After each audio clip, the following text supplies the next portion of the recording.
And that's what, this is very symbolic to what happened. He put his hand out. It was a great thing. He would be honored in the courts of Israel. He was holding the glory of God. He did not think about who he was. He did not think about what people would think. He was trying to almost be undignified, but there was a hidden intention, which is why God struck him dead.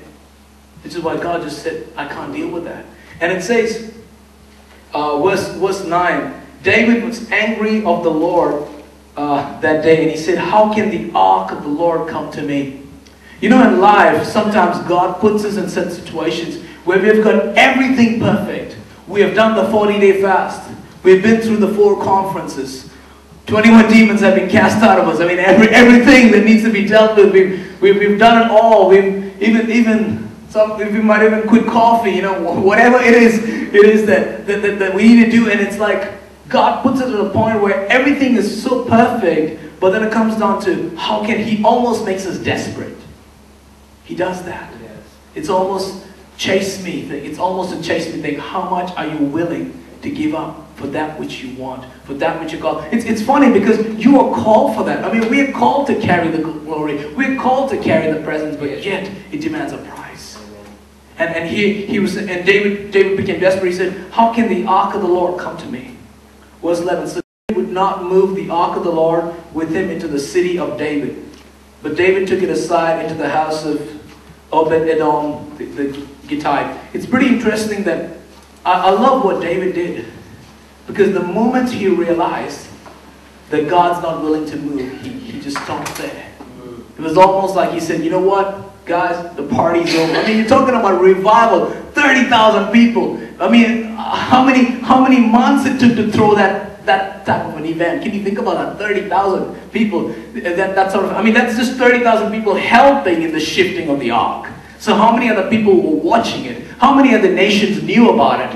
How many other nations were watching it closely? Oh, that's the city of David, the glory of David. Let's see what's going to happen. I mean, this was the center of the world at one point. They're watching it, but then David said, God's not moving, we ain't.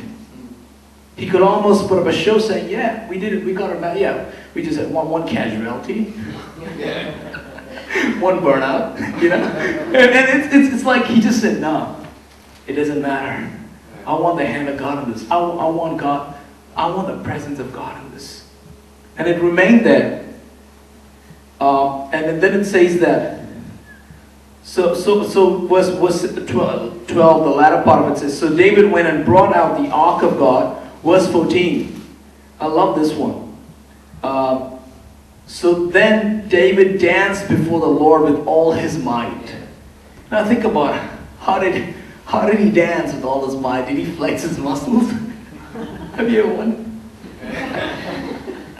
and it's like, it says, he danced the Lord with all his might. And David was wearing a linen, basically he was wearing Calvin Klein underwear, I think. So what has happened? Before, we just looked at the way they did it before. They had such a gathering of people. They had such an advertisement that was happening. They had such a beautiful cart that was specially designed, just specially designed for the Ark of the Covenant to be placed on. But then suddenly David said, you know what, guys? This is just not working. And I can almost imagine, do you think the 30,000 people that were serving with him were still there? With a king who's just taken off his robes, walking around in underwear, dancing in all his might, making a fool out of himself. And I remember last Saturday, that's when I actually, the Lord spoke to me about this.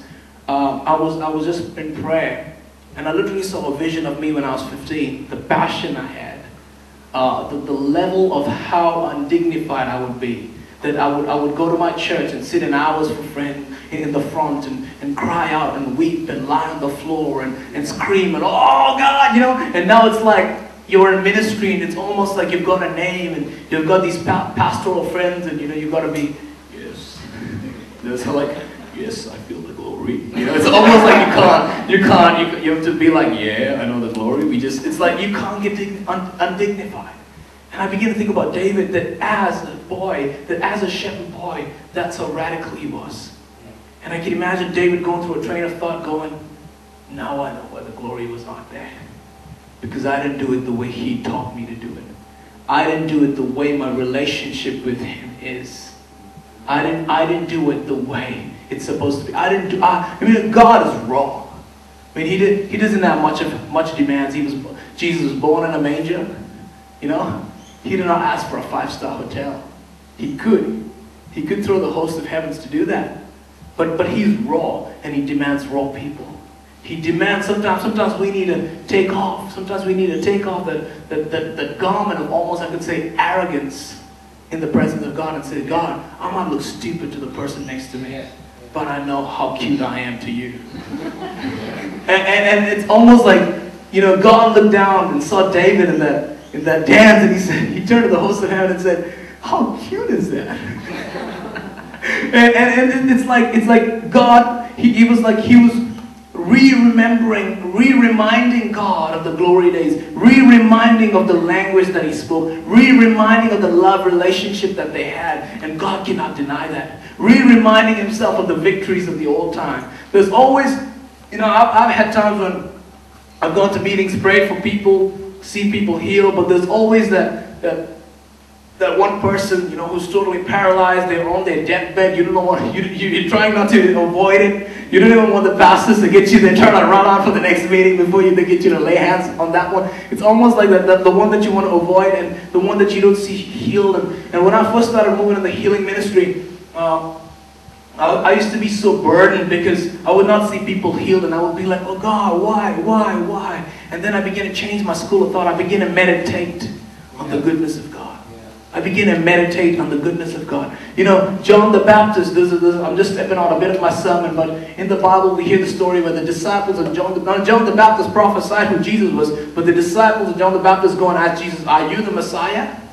You know why? Because a commissioning statement of Jesus was, the Spirit of the Lord is upon me, He's anointed me to heal the broken heart and set the captives free. Where was John the Baptist? He was in the jail.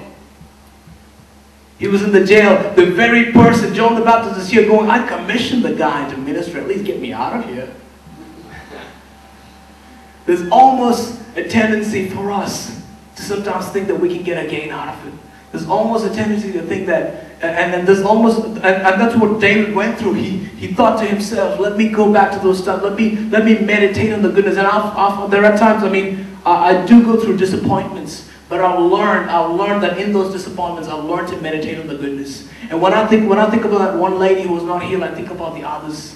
I think about the blind eyes that was open. I think about the brain dead person who was healed. I think about all those healings, and I begin to just meditate on I release my sorrow into praise. I put on that, you know, they say put on that garment of praise. It's literally like you put on new clothes. Yeah. It's literally like you put something on. Something that was not on you is on you now. And I've trained my mind to meditate in such a way that I won't let that disappoint me, but rather know that the heart of God, that the sovereignty of God, that God is who He is, that He says He is. Yeah. And I think that's what happened with David. He said, you know what, I'm going back to basics. And I think that's what the church needs now, really. Going back to the kingdom, going back to the basics, going back to preaching the gospel. There we go. Right. Cool. It's good they get to have some break, and I preach so fast, I know. You good? Can you hear me? Yeah. Am I too fast? No. Okay, alright. It's almost like, you know, I sometimes laugh and think to myself, some of the complicated sermons that pastors preach around the world, I can imagine God going, is there something like that? You know, like some of the great ones, like, you know, they go into the Greek and they go into the, I mean, that's great. I love that. They go into the Greek, go into the Latin, take it through the skirt of Moses, take it through the rod of Aaron, take it through the ear of Jesus. It's like, you know, all the deeper. It's like people are going, ooh, you know, and it's almost like the gospel that Jesus preached was so simple. Yeah. I mean, Jesus was simple. He was normal. Jesus was a normal Christian.